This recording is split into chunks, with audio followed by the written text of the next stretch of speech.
Welcome. Aam Aadmi Party Raghav Chadha was ఆయన ఇప్పుడు మళ్ళీ న్యూస్ ఏంటంటే పార్లమెంట్లో మాట్లాడుతూ ఇంతవరకు అతను బాగా ట్రోల్ చేశారు.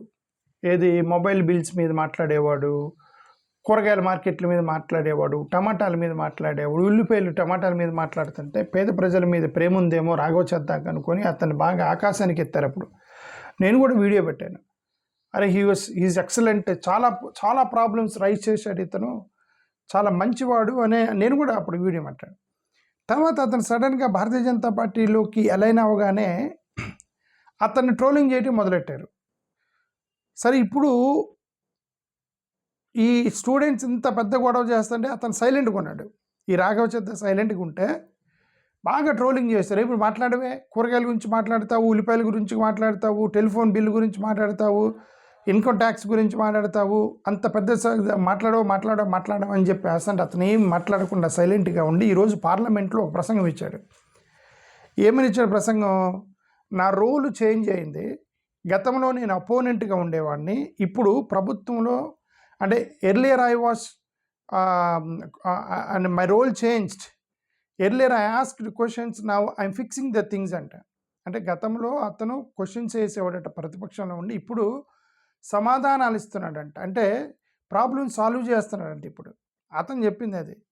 పేపర్ లీక్ అనేది ఇండియన్ ఆర్గనైజ్డ్ క్రైమ్, అది యాంటీ పేపర్ లీక్ బిల్ దేవటం అనేది హిస్టారికల్ ఈవెంట్. స్టూడెంట్స్ కోపాన్ని మనం అర్థం చేసుకోవాలి, సిస్టమాటిక్ రిఫార్మ్స్ చేయాలి, రాజకీయం చేయకూడదని ప్రసంగం ఇచ్చాడు ఈరోజు అతను పార్లమెంట్లో. ఇప్పుడు నీ రోలు చేంజ్ అయితే నీ బాధ్యత కూడా చేంజ్ అవుతుందా? సరే, గతంలో నువ్వు బాధ్యతాయుతంగా ప్రతిపక్ష పాత్రతలో నువ్వు మాట్లాడావు, ఇప్పుడు బాధ్యతాయుతంగా గవర్నమెంట్లో మాట్లాడి ఉండాల్సింది కదా. నీ రోలు మారుండొచ్చు, పాత్ర మారుండొచ్చు, ప్రతిపక్షం నుంచి గవర్నమెంట్ పాత్ర మారుండొచ్చు, బాధ్యత ఎక్కడ పోతుంది? సో నేను రోల్ మారిపోయింది, గతంలో క్వశ్చన్స్ వేసేవాడిని, ఇప్పుడు ఫిక్సింగ్ చేస్తున్నాను, ప్రాబ్లమ్స్ ఫిక్సింగ్ చేస్తున్నా అంటాడు. అంటే ప్రాబ్లమ్స్ ఫిక్సింగ్ చేసేటప్పుడు స్టూడెంట్స్ని కొట్టేటప్పుడు ఎందుకు ఫిక్స్ చేయలేదు ప్రాబ్లమ్స్ని? స్టూడెంట్స్ని కొట్టేటప్పుడు, స్టూడెంట్స్ మీద దాడి చేస్తున్నప్పుడు, పోలీసులు టేర్ గ్యాస్ వాడుతున్నప్పుడు, నెయిల్స్ ఏమంటారు చీలలు పెట్టి కొడుతున్నప్పుడు, పెల్లెట్ గన్స్ వాడుతున్నప్పుడు, అప్పుడు ఏమైంది? రెస్పాన్సిబిలిటీ ఎందుకు తీసుకోలేదు? ప్రాబ్లం ఫిక్స్ చేసేవాడు కదా రాఘవ చద్దా, ప్రాబ్లం ఫిక్స్ చేసేవాడు అయితే మనం ఫిక్స్ చేయలేదే, ఎందుకు సైలెంట్ ఉన్నాడు? అంటే సమస్య మొత్తం అయిపోయిన తర్వాత అర్రే స్టూడెంట్స్ని బాగా కొట్టారు, మేము బాధపడుతున్నాము అని చెప్పి ఏదో స్టూడెంట్స్ మీద సానుభూతి ఉన్నట్టుగా మాట్లాడటం కరెక్ట్ కాదు. అతను మాట్లాడాడు రాఘవ చద్దా. స్టూడెంట్స్ని పొగుడుతున్నాడు. ఏమని? స్టూడెంట్స్ యొక్క కోపాన్ని మనం అర్థం చేసుకోవాలని ప్రసంగం ఇచ్చాడు ఈరోజు. ఇప్పుడు స్టూడెంట్స్ని ఇంజూరీ అయినప్పుడు ఏం చేశారు? స్టూడెంట్స్ని బాగా ఇంజూరీ అయిందా కొట్టారు. వాళ్ళని కలిసాడా పోయి? వాళ్ళకి పోనీ సానుభూతి తెలిపాడా? పోనీ ఖండించాడా? స్టూడెంట్స్ని కొట్టడం తప్పు, నేను ఖండిస్తున్నానని చెప్పాడా? స్టూడెంట్స్ని మీద ఇండిపెండెంట్ ఎంక్వైరీ వేయండి అని చెప్పాడా? పోనీ ఇప్పుడు కేసులు ఎందుకు పెడుతున్నారు స్టూడెంట్స్ మీద అని అడిగాడా?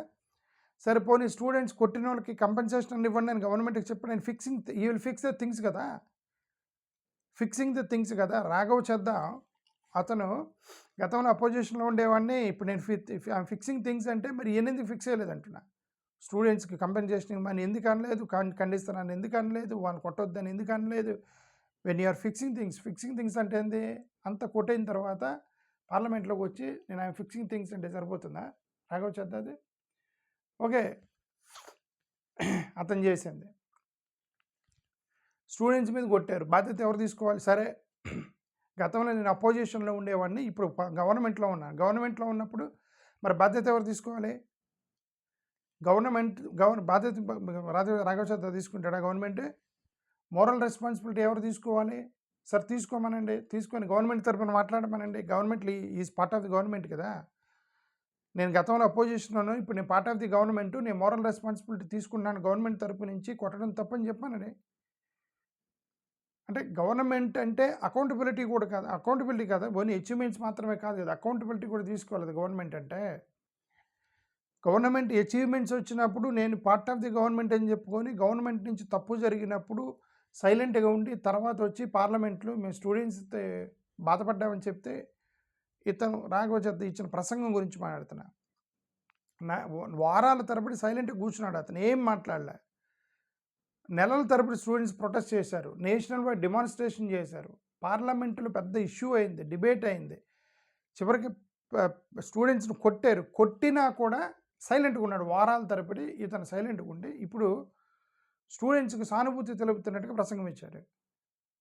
సరే బిల్లు హిస్టారిక్ అన్నాడు. హిస్టారిక్ బిల్లు అయితే మీరు ఈ హిస్టరీ ఎందుకు ముందు క్రియేట్ చేయలేదు? స్టూడెంట్స్ని తన్నిన తర్వాత క్రియేట్ చేసేది. కొట్టకముందే హిస్టరీ ఎందుకు క్రియేట్ చేయలేదు? హిస్టారిక్ బిల్లు కదా. ఓకే, గవర్నమెంట్ పేపర్ లీక్స్ని ఆర్గనైజ్డ్ క్రైమ్ అన్నాడు అతను. Government paper leak organised crime అయితే గవర్నమెంట్కి ఆర్గనైజ్డ్ క్రైమ్ అని అంతకుముందు ఎందుకు కనిపెట్టలేదు? ఇంత పెద్ద క్రైమ్ జరుగుతున్న గవర్నమెంట్ ఎందుకు కనిపెట్టలేదు? ఎవరి బాధ్యత? లక్షల మంది స్టూడెంట్స్ సఫర్ అయిన తర్వాత బయటకు వచ్చి అర్రే ఇది ఆర్గనైజ్డ్ క్రైమ్ అంటే సరిపోతుందా? గవర్నమెంట్ రెస్పాన్సిబిలిటీ ఇది ఆర్గనైజ్డ్ క్రైమ్ ఆపటం. రిఫార్మ్స్ అనేవి మీ అకౌంటబిలిటీని తీసేస్తాయి. ఇప్పుడు వచ్చి నువ్వు రిఫర్మేషన్ తీసుకొస్తున్నాము, రిఫార్మ్స్ తీసుకొస్తున్నాం, చట్టాలు తీసుకొస్తున్నాము అంటే గతంలో జరిగిన పొరపాటుని అకౌంటబిలిటీ బాధ్యత నుంచి తప్పిస్తారా? తప్పుకోరు కదా. కొత్తగా ఇక రాబోయేటువంటి క్రైములను ఆపగలదు చట్టం, కొత్త చట్టం. ఆల్రెడీ జరిగిన చట్టానికి, జరిగిన క్రైమ్కి రెస్పాన్సిబిలిటీ ఎవరు? ఓకే, ఇదంతా కూడా ఇంపార్టెంట్. మేము చరిత్ర తిరగరాస్తానంటే వీఆర్ రీరైటింగ్ ద హిస్టరీ. ఎవరు రాయమంటే రీరైటింగ్ ద హిస్టరీ అంటే స్టూడెంట్స్ పేపర్ లీక్ కాకుండా ఆపాలి. They should stop they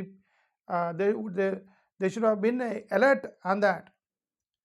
so అల్టిమేట్గా ఇప్పుడు సరే అతను ఏమంటాడంటే మేము గతంలో అపోజిషన్లో ఉన్నాను, ఇప్పుడు నేను గవర్నమెంట్లో వచ్చి మాట్లాడుతానంటే గవర్నమెంట్లో వచ్చి మాట్లాడుతున్నాను. ఇప్పుడు ఆమ్ ఆద్మీ పార్టీ ఇచ్చిన రాజ్యసభకి రాజీనామా చేసావు, ఆమ్ ఆద్మీ పార్టీకి రాజీనామా చేసావు. ఆమ్ ఆద్మీ పార్టీకి రాజీనామా చేసావు కానీ పార్లమెంటు సభ్యునిగా నువ్వు రాజీనామా చేసి మళ్ళీ ఎన్నుకోవాలి కదా బీజేపీ వాళ్ళు నిన్ను. పోనీ ఒక్కడు వెళ్ళావంటే 2-3 మటుకు వెళ్ళాడు. వాళ్ళందరూ ఆమ్ ఆద్మీ పార్టీకి రాజీనామా చేశారు కానీ వాళ్ళ పోస్టులకి, ఎంపీ పోస్టులకి రాజీనామా చేశారా? చేయలే. అంటే రెస్పాన్సిబిలిటీ ఏమైంది? Political inconsistency. ఇప్పుడు అతని దగ్గర ఉన్నటువంటి ఈ యొక్క పార్టీ పదవి ఏదైతే ఉందో, పార్లమెంటరీ పదవి ఏదైతే ఉందో అది బీజేపీ వాళ్ళు ఇచ్చింది కదా, ఆమ్ ఆద్మీ పార్టీ వాళ్ళు ఇచ్చింది. పొలిటికల్ ఐడెంటిటీ అనేది గవర్నమెంట్ని ఓకే ఎటు గవర్నమెంట్ అంటే అటువైపుకి వెళ్ళిపోయి మళ్ళీ మనం అక్కడ ఈ ప్రసంగాలను ఇస్తున్నాడు అనమాట. ఈరోజు గవర్నమెంట్ని డిఫెండ్ చేస్తున్నాడు. గతంలో చిన్న వాటికి కూడా